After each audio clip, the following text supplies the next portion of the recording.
হামের এই মহামারীতে যে পরিবারের একটি শিশু আক্রান্ত হয়, এর আর্থিক ক্ষয়ক্ষতি কেমন হয়? 4 লাখ টাকা পর্যন্ত খরচ হয়ে যাচ্ছে নিম্নবিত্ত একটি পরিবারের। সাদমান, আপনি যে কেসগুলো স্টাডি করেছেন। প্রথমত এই প্রতিবেদনে আর কি আমরা দুইটা কেস স্টাডি নিয়েছি। একটি হচ্ছে করাইল বস্তির, সেই বস্তির আসলে একটি ঘুপচি ঘরের ভেতর একই পরিবারের 4 জন বসবাস করে। একটি ছেলের বয়স হচ্ছে 6 মাস এবং আরেকটি ছেলের বয়স 3 বছর। 3 বছরের ছেলেটি হচ্ছে সর্বপ্রথম সেই ফ্যামিলিতে হামে আক্রান্ত হয়। এরপরে যেহেতু এটা একটা ইনফেকশাস ডিজিজ, ছোট ছেলেটিও এরপরে হামে আক্রান্ত হয়। যখন আমরা তার পরিবারের সাথে কথা বলি, তার মা আমাদের জানান যে প্রথমে হচ্ছে তারা যখন জ্বর, তারপর হচ্ছে ডায়রিয়া, এসব উপসর্গ দেখা দেয়, তখন তারা লোকাল যেই ডাক্তার তাদের সাথে কনসাল্ট করেন এবং এরপর তারা যখন সন্দেহের কথা বলেন, তারা হচ্ছে তাদের কাছে কলেরা হাসপাতালের এক নার্স তাদের হচ্ছে তাদের এসে ভালো মন্দ দেখতেন এবং ওই জায়গায় আসলে যেটা হয়ে থাকে, বিভিন্ন চিকিৎসক হয়তো নিজ উদ্যোগে গিয়ে আসলে তাদের চিকিৎসা করেন অথবা তাদের সাথে কথাবার্তা বলেন। তো তিনি জানান, ওই সেই কলেরা হাসপাতালের সেই চিকিৎসক জানান যে আসলে তার হাম হয়েছে এবং হামের সন্দেহ করেন, এবং যেহেতু ল্যাবরেটরি টেস্ট এখনো করানো হয়নি, তখন নিশ্চিত বলতে পারেন না, বাট তিনি বলেন যে সব উপসর্গ আসলে হামের দিকে ইঙ্গিত করে। তো তারা লোকালি মেডিসিন এবং সেই কলেজ হাসপাতালের চিকিৎসকের মেডিসিনেই তারা আসলে চলে যায়। কিন্তু আমরা যখন জিজ্ঞেস করি যে আসলে কেন আপনারা হাসপাতালে ভর্তি করলেন না, আমরা সাধারণত এসব ক্ষেত্রে দেখি যে হাসপাতালে দ্রুত নিয়ে যাওয়া হয়, তখন তিনি আসলে তাদের ফাইন্যান্সিয়াল হার্ডশিপের কথা আমাদের কাছে তুলে ধরেন। তিনি বলেন যে তার স্বামী একজন রিক্সা চালক এবং রিক্সা চালক হিসাবে তিনি মাসে মোটামুটি সব খরচ বাদ দিয়ে প্রায় 8,000 টাকার মতো থাকে তার পরিবার চালাতে। এই জায়গায় তার হচ্ছে যে রুমে তিনি থাকেন, সেই রুমের ভাড়াই হচ্ছে 3,500, এবং তিনি খাবেন কি, তিনি পড়াবেন কি, এবং যে মেডিসিনের কস্ট আসলে কতটুকু বিয়ার করে যায়। তখন তিনি আমাদের বলেন যে আসলে আমাদের কাছে তার এছাড়ার কোনো উপায় নেই। আমরা যদি এখন হাসপাতালে নিয়ে যাই, হাসপাতালে একটা খরচ আছে, মেডিসিনের খরচ এবং যাতায়াতের খরচ, সব মিলিয়ে আসলে আমাদের পক্ষে সম্ভব হয়নি। কিন্তু সরকারি হাসপাতালে সেখানে অবশ্য out of pocket expenditure very high. অন্য আরেকটি ঘটনা বলছিলেন আপনি যে জমজ। আসলে গাজীপুরে আমরা একটি ঘটনা দেখি। গাজীপুরের ঘটনায় আসলে একজন বাবা, তার হচ্ছে 2টা জমজ বাচ্চা, 2জন, একটা ছেলে এবং একটা মেয়ে। তো প্রথম তাদের হামির উপসর্গে আসলে দেখা দেয় 2জনের মাঝখানে একই সাথে একদিনের ব্যবধানে প্রথমে ছেলেটি আক্রান্ত হয়, তারপর মেয়েটি আক্রান্ত হয়। এটা 30 এপ্রিলের দিকে। এরপর আসলে তারপর তার ছোটাছুটি শুরু হয়। তিনি ফাইন্যান্সিয়ালি একটু ক্যাপেবল ছিলেন আমাদের আগের ঘটনার যেই পরিবার তাদের থেকে। তো গাজীপুর থেকে সর্বপ্রথম গাজীপুর সদর হাসপাতালে নিয়ে যায়। ওখান থেকে তাদের আবার রেফার করা হয় ঢাকা শিশু হাসপাতালে। শিশু হাসপাতাল থেকে যখন তারা সিট পাননি, তখন তারা সংক্রামক ব্যাধিতে এসেছিলেন, কিন্তু সংক্রামক ব্যাধিতেও আসলে তারা ওইভাবে থাকতে পারছিলেন না। তারা আবার গাজীপুরেই নিয়ে চলে যান। গাজীপুরে একটি হাসপাতালে ভর্তি করান। তো কিন্তু শিশুদের আসলে শারীরিক অবস্থার উন্নতি হয়নি এবং 2জনেরই অবনতি হতে থাকে, এবং এরই মধ্যে এই মাসের 4 তারিখ আসলে ছেলেটি, রাইয়ান নাম, ছেলেটি আসলে মারা যায় হামে। এরপর আসলে ব্যাপারটা খুবই দুঃখজনক।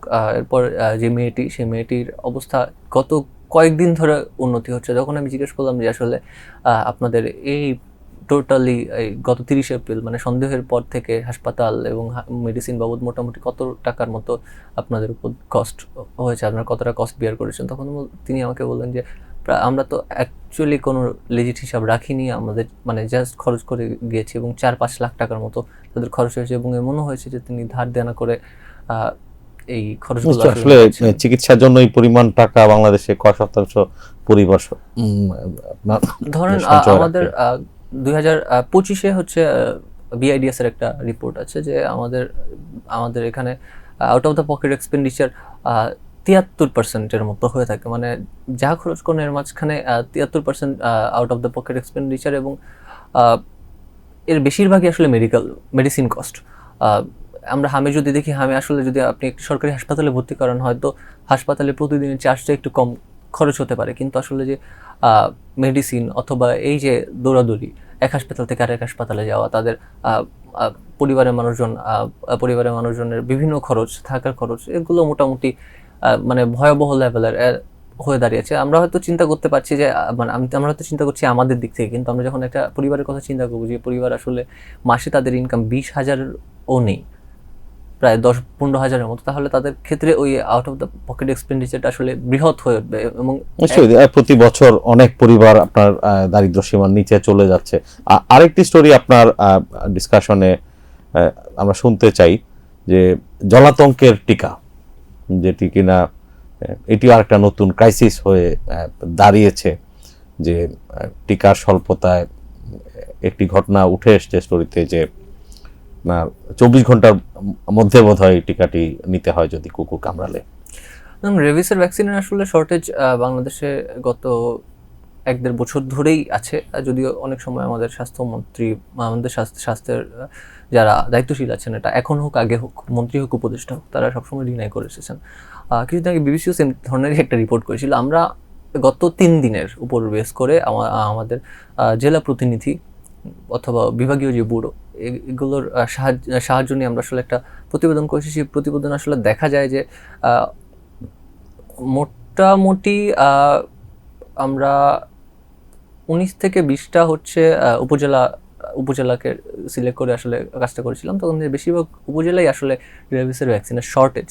2-1 উপজেলার প্রতিনিধি আসলে বা স্বাস্থ্য কর্মকর্তা আসলে ব্যাপারটা স্বীকার করেননি, কিন্তু আসলে আমরা যখন মানুষের সাথে কথা বলেছি তখন কিন্তু দেখেছি যে তারা আসলে পর্যাপ্ত পরিমাণে টিকা পাচ্ছেন না। গাইবান্ধার একটি কেস স্টাডি আছে, যেখানে দেখা গিয়েছে যে একজন ভদ্রলোক আসলে কুকুরের কামড় বা আঁচড়ের কিছুক্ষণের মাঝখানে আসলে তিনি চলে আসেন তিনি জলাতঙ্কের টিকা নেওয়ার জন্য উপজেলা স্বাস্থ্য কমপ্লেক্সে, কিন্তু দেখা যায় যে সেখানে সেই ভ্যাকসিনের আসলে বরাদ্দ ছিল না।